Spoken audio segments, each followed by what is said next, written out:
What is up, guys? Pilot Frederick here, and today in our tutorial I will be showing all the fellow FSX pilots out there that want their performance increased how to tweak your FSX to make it run as fast as you possibly can on your computer system.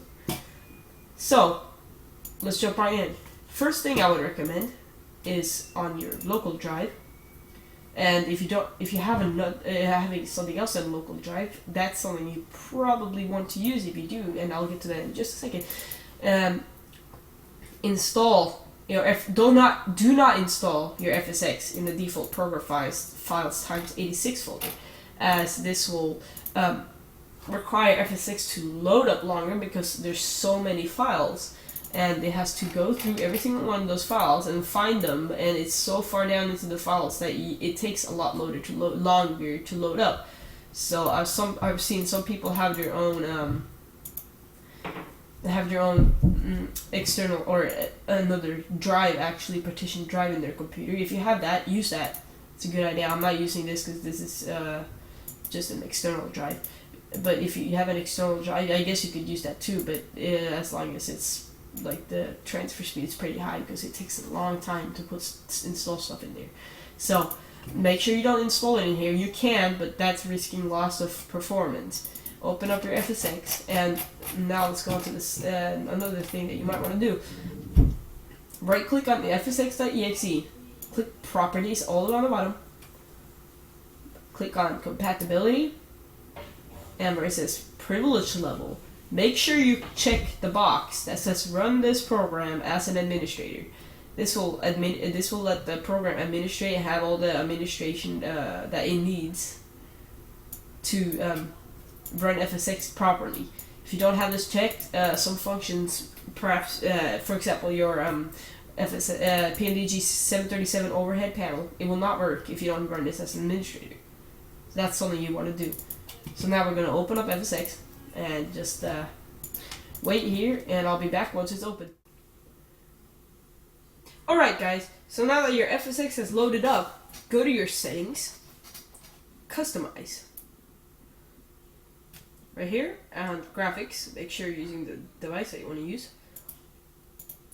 Target frame rates. If you have a poor computer that you if you have a really bad computer that has like 5 or 4 frames per second, and you just really want more frames per second, put it to limited. That will boost the computer performance by telling the computer basically you want to achieve more frames, and you will boost it. If you have a pretty decent computer but it's not super good, put it to 30. If you have something that you think you can handle more than that, do as me, put it to 60. That will maintain 60 frames per second. Here, full screen resolution, make sure you're choosing the one that ends with times 32. Filtering, right here, anisotropic, and uncheck this anti-aliasing box. Sorry, I don't know how to pronounce it. And global texture resolution, very high. Do not check any of these 3 boxes, as they may mess around with your game and just make it laggy. Click advanced animations and informational text. That's up to you really. Single line is when the text is only in the left corner, and continuous is when it like slides across the screen when someone joins the game in multiplayer, for example. Aircraft. Medium high. Set this to medium high,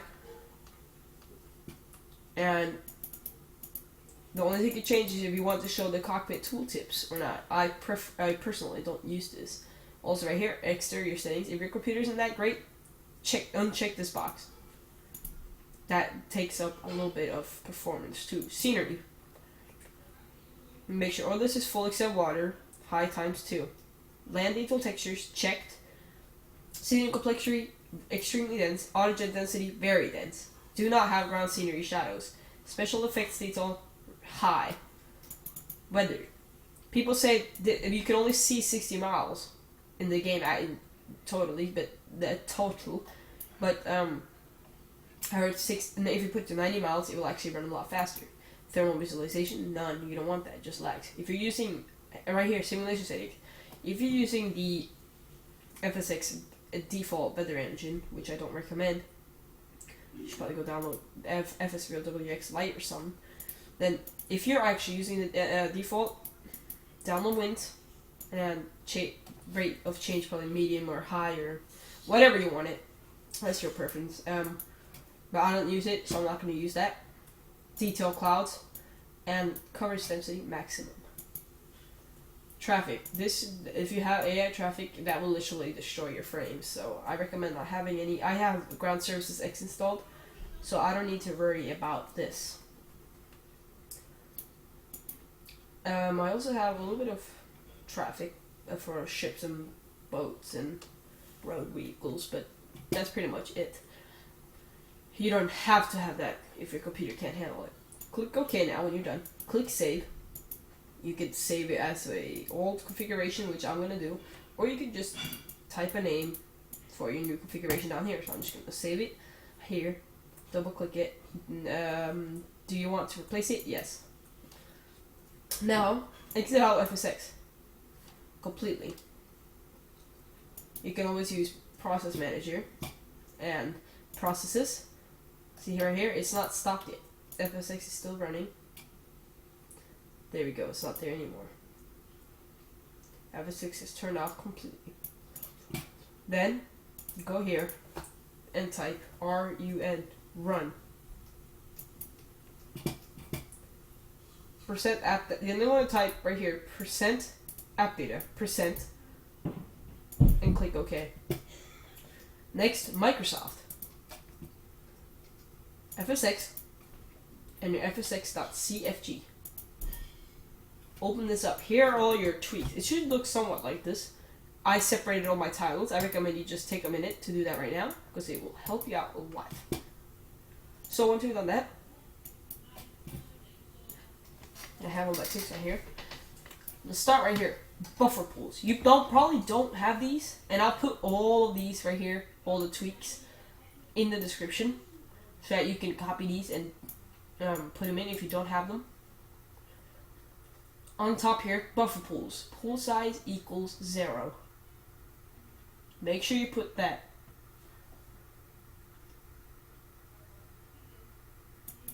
And I don't have that right now, which I haven't realized after trying to record this video like 3 times. I just found out. Poolsize equals 0. Also, if you don't have this, UsePools. I'll just copy this into here too. UsePools equals 0. And we can actually just go down to the job scheduler right now. AffinityMask. Right here. You probably don't have this one too if you haven't edited your FSX before. So go down here, AffinityMask equals 15. This will allow your FSX to run a lot more friendly with your processor and graphics card. Next thing is graphics.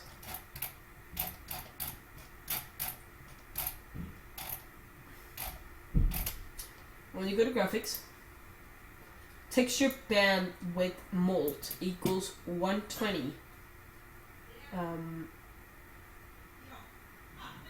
Ooh, sorry about that. I'm on the wrong one. HIGHMEMFIX. This is like the magic. This makes your game run fast.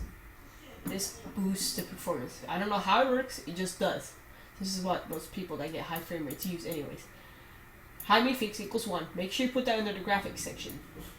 That is the magic tweak right there. I don't know how, it just works. Texture max load. You put this to whatever you want to do. I'm going to put 4096. And it has to be like a screen resolution like 1024 or 2048 or 4096. And you can't go any higher than that. Those are your 3 options. 1024, 2048, yeah, 2048 and 4096. Now set done. Go to display.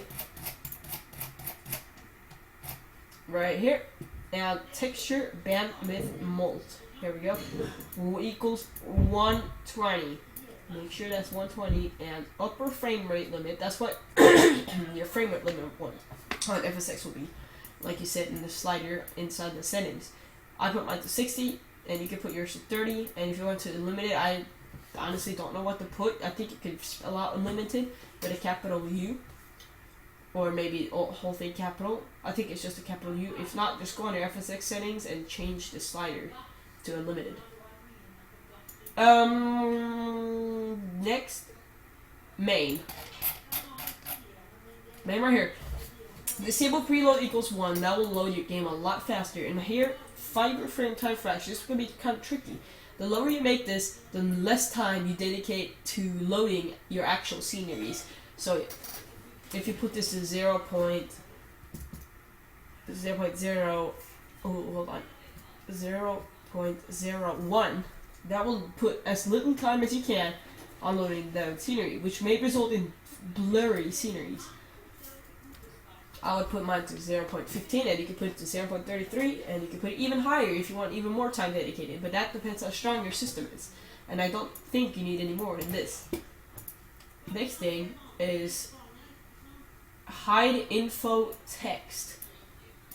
HideInfoText equals 1. If you have this, it will remove the text on the bottom that says your game is paused or FS recorder is recording. So if in case you want to record your FSX or something, this can be quite annoying if you have it in the way. So that's that. Scenery now. Scenery and textures. Here, scenery and terrain actually. Scenery right here. SmallPartRejectRadius equals 2. And on terrain, LOD radius equals 5.50000, which will then load a lot more, or that's the radius of how large of an area I want to load every time your game refreshes the sceneries. So when you're done, click save, file, save, file, save, file, save, or Control S, and you are basically done. You can just exit that out, and I'll minimize this. We don't need that anymore. And once that's done, guys, I would like to say thank you for watching. If these tweaks help you, please leave a comment, like this video, and if you guys want more helps and videos on FSX, then go ahead and subscribe to the channel too. That really helps, and I hope you guys get boosted performance on your systems. And as always, guys, happy flying.